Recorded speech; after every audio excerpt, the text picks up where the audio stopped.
দুইটা তিনটা খুবই কমন মিস্টেক্স ইউজুয়ালি ফাউন্ডাররা করে। নাম্বার 1 হচ্ছে গো টু মার্কেট, বা কিভাবে আমার কোম্পানিটার যে আইডিয়াটা আছে বা যে প্রোডাক্টটা আমি নিয়ে মার্কেটে যাব সেটা আমি কিভাবে প্রেজেন্ট করবো বা কিভাবে আমি কাস্টমার অ্যাকোয়ার করবো, এটা নিয়ে খুব বেশি চিন্তা করে না।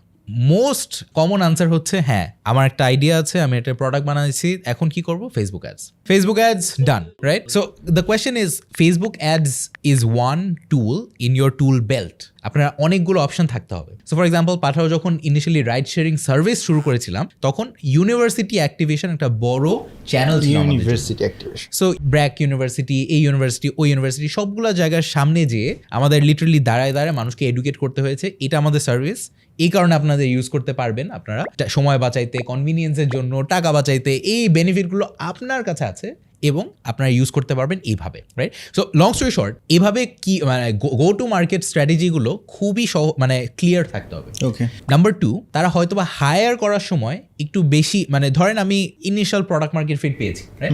আমার হয়তোবা টিম 5 জনের থেকে হয়তোবা 15 জন হয়েছে, 20 জন হয়েছে। এই সময়টা খুবই ক্রিটিক্যাল, হায়ারিং অনেক মিস্টেক হয় এই সময়। তারা হয়তোবা মনে করে যে হ্যাঁ এখন আমার স্পেশালিস্ট হায়ার করতে হবে, আমি যদি ওই এমএনসির বড় একজনকে এনে আমার স্টার্টআপে বসাইতে পারতাম, গেম বদলাই দিত। হয়তোবা that is true, but in a lot of cases একটা মিসম্যাচ হয়। যাকে হায়ার করছে সে যদি আর্লি স্টেজ স্টার্টআপে সে জেনারেলিস্ট না হইতে পারে, তার মানে সবকিছু নিয়ে কাজ না করতে পারে, অনেক সময় সেটা সাকসেসফুল হয় না।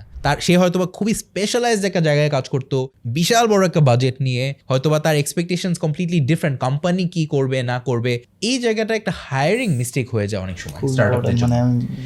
নাম্বার 3, আমি মনে করি তারা মেট্রিক্সগুলো ঠিকভাবে প্রায়োরিটাইজ করে না। এখন একজন ইনভেস্টর যখন আপনার কাছে আসবে, আপনার কাছে জিজ্ঞেস করবে তোমার কাস্টমার অ্যাকুইজিশন কস্ট কি, একটা কাস্টমারকে অ্যাকোয়ার করতে তোমার কত টাকা খরচ করতে হয়, এটা খুবই ইম্পর্টেন্ট। খুবই রিলেটেড একটা কোয়েশ্চেন হচ্ছে তোমার কাস্টমারের লাইফ টাইম ভ্যালু কি, অর্থাৎ সে তোমাকে কত টাকা দিচ্ছে over the course of their lifetime with you, মানে আপনার সাথে যে কয়দিন যুক্ত আছে এই কাস্টমারটা অ্যাভারেজে কয় টাকা দিচ্ছে আপনাকে, আপনার ব্যবসায় কয় টাকা দিচ্ছে। সো এই দুইটা খুবই কমন মেট্রিক এবং খুবই ইম্পর্টেন্ট মেট্রিক, ইনভেস্টাররা আপনাকে জিজ্ঞেস করবে। সো এই জিনিসগুলো প্রায়োরিটাইজ করা অত্যন্ত জরুরি। So go to market, hiring the right team এবং paying attention to the right metrics, এই তিনটা জিনিস খুবই কমন মিস্টেক হয়, বাট আই থিঙ্ক যদি একটু মন দিয়ে করি হয়তো বা এটা সলভেবল, অ্যাভয়েডেবল মিস্টেক্স।